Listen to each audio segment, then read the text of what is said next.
Bapak, Ibu, saudara-saudari, mari kita menandai diri kita dengan tanda kemenangan Kristus.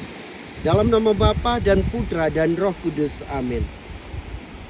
Firman Tuhan diambil dari Injil Suci menurut Lukas, bab 4, ayat 21 sampai 30. Sekali peristiwa, Yesus mengajar orang banyak di rumah ibadat di kota asalnya. Katanya, pada hari ini genaplah nas kitab suci pada waktu kamu mendengarnya. Mereka heran akan kata-kata indah yang diucapkannya. Lalu mereka berkata, bukankah dia ini anak Yusuf?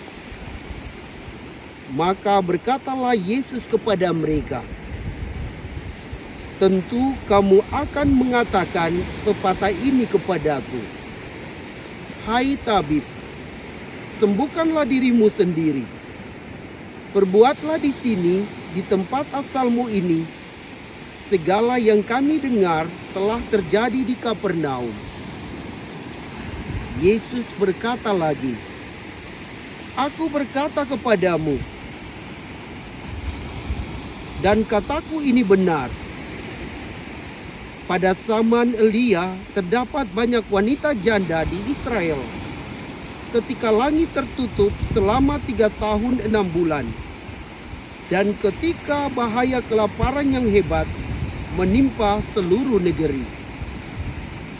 Tetapi Elia diutus bukan kepada salah seorang dari mereka, melainkan kepada seorang janda di Sarfat di tanah Sidon.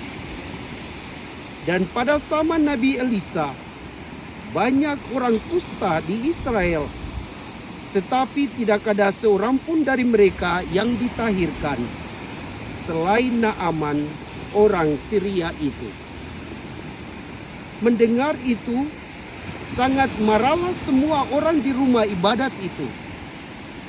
Mereka bangkit, lalu menghalau Yesus ke luar kota, dan membawa dia ke tebing gunung tempat kota itu terletak untuk melemparkan dia dari tebing itu.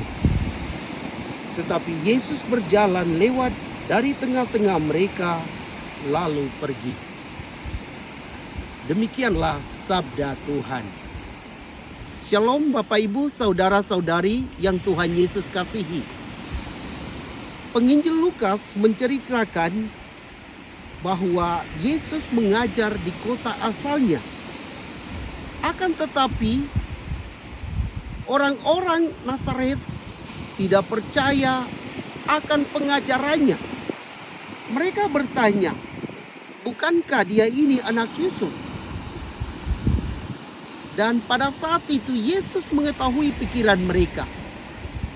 Lalu Yesus berkata, sungguh tidak ada nabi yang dihargai di tempat asalnya. Aku berkata kepadamu, dan kataku ini benar. Yesus mau mengajarkan kepada kita semua bahwa setiap kita tidak dihargai di tempat asal kita. Itu terjadi oleh karena orang selalu melihat latar belakang keluarga kita, melihat siapa kita, tanpa mereka melihat bahwa sesungguhnya Allah sedang bekerja dalam dan melalui diri kita untuk mewartakan kabar sukacita kepada siapa saja. Maka bila Anda dan saya ditolak di tempat asal kita masing-masing, baiklah kita mencontohi teladan hidup Yesus.